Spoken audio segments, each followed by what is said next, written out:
13 kabanata. Nang panahon ding ngang yaon, ay nangaroon ang ilan na nagsisipagsabi sa kanya tungkol sa mga Galileo, na ang dugo ng mga ito'y inihalo ni Pilato sa mga hain nila. At siya'y sumagot at sinabi sa kanila, inaakala baga ninyo na ang mga Galileyong ito ay higit ang pagkamakasalanan kaysa lahat ng mga Galileo dahil sa sila'y nangagbata ng mga bagay na ito? Sinasabi ko sa inyo, hindi, datapwat malibang kayo'y mangagsisi, ay mga mamatay kayong lahat sa gayunding paraan. O yaong 18 na nalagpakan ng muog sa Siloe at nangamatay, ay inaakala baga ninyo na sila'y lalong salarin kaysa lahat ng taong nangananahan sa Jerusalem? Sinasabi ko sa inyo, hindi, datapwat malibang kayo'y mangagsisi, ay mga mamatay kayong lahat sa gayunding paraan. At sinalita niya ang talinghagang ito. Isang tao ay may isang puno ng igos na natatanim sa kanyang ubasan, at siya'y naparoong humahanap ng bunga niyaon, at walang nasumpungan. At sinabi niya sa nag-aalaga ng ubasan, narito, 3 taon nang pumaparito akong humahanap ng bunga sa puno ng igos na ito, at wala akong masumpungan. Putulin mo, bakit pa makasisikip sa lupa? At pagsagot niya ay sinabi sa kanya, Panginoon, pabayaan mo muna sa taong ito, hanggang sa aking mahukayan sa palibot, at malagyan ng pataba. At kung pagkatapos ay magbunga ay mabuti, datapwat kung hindi ay puputulin mo. At siya'y nagtuturo sa mga sinagoga ng araw ng Sabat. At narito ang isang babae na may espiritu ng sakit na may 18 taon na, at totoong baluktot at hindi makaunat sa anumang paraan. At nang siya'y makita ni Jesus ay kanyang tinawag siya, at sinabi niya sa kanya, Babae, kalag ka na sa iyong sakit. At ipinatong niya ang kanyang mga kamay sa kanya, at pagdaka siya'y naunat at niluwalhati niya ang Diyos. At ang pinuno sa sinagoga dala ng kagalitan, sapagkat si Jesus ay nagpagaling ng Sabat, ay sumagot at sinabi sa karamihan, may 6 na araw na ang mga tao'y dapat na magsigawa. Kaya sa mga araw na iyan ay magsiparito kayo at kayo'y pagagalingin at huwag sa araw ng Sabat. Datapwat sinagot siya ng Panginoon at sinabi, kayong mga mapagpaimbabaw, hindi baga kinakalagan ng bawat isa sa inyo sa Sabat ang kanyang bakang lalaki o ang kanyang asno sa sabsaban, at ito'y inilalabas upang painumin?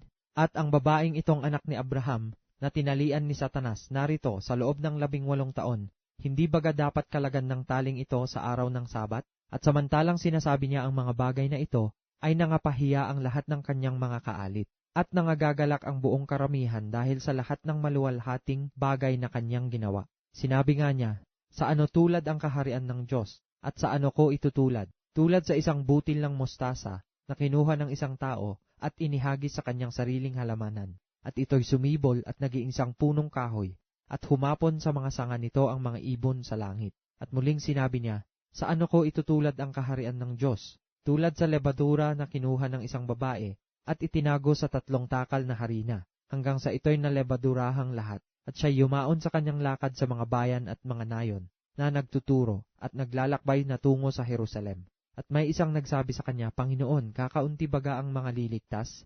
At sinabi niya sa kanila, magpilit kayong magsipasok sa pinto ang makipot, sapagkat sinasabi ko sa inyo na marami ang mga agsisikap na pumasok at hindi mangyayari. Kung makatindig na ang puno ng sangbahayan, ay mailapat na ang pinto, at magpasimula kayong mangagsitayo sa labas, at mangagsituktok sa pintuan, na mangagsasabi, Panginoon, buksan mo kami. At siya'y sasagot at sasabihin sa inyo, hindi ko kayo nangakikilala kung kayo'y taga saan. Kung magkagayo'y pasisimulan ninyong sabihin, nagsikain kami at nagsiinom sa harap mo, at nagturo ka sa aming mga lansangan.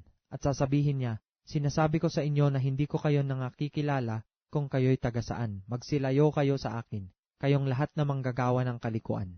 Diyan na nga ang pagtangis at ang pagngangalit ng mga ngipin. Kung makakita ninyo si Abraham, at si Isaac at si Jacob, at ang lahat ng mga propeta sa kaharian ng Diyos, at kayo'y palabasin. At sila'y magsisipanggaling sa silangan at sa kalunuran, at sa timugan at sa hilagaan, at magsisiupo sa kaharian ng Diyos. At narito may mga huling magiging una, at may mga unang magiging huli. Nagsidating ng oras ding yaon ang ilang Pariseo, na nangagsasabi sa kanya, lumabas ka at humayo ka rito, sapagkat ibig kang patayin ni Herodes. At sinabi niya sa kanila, magsiparoon kayo at inyong sabihin sa sorang yaon, narito, nagpapalabas ako ng mga demonyo at nagpapagaling ngayon at bukas, at ako'y magiging sakdal sa 3 araw. Gayon may kailangang ako'y yumaon sa aking lakad ngayon at bukas at sa makalawa, sapagkat hindi mangyayari na ang isang propeta ay mamatay sa labas ng Jerusalem.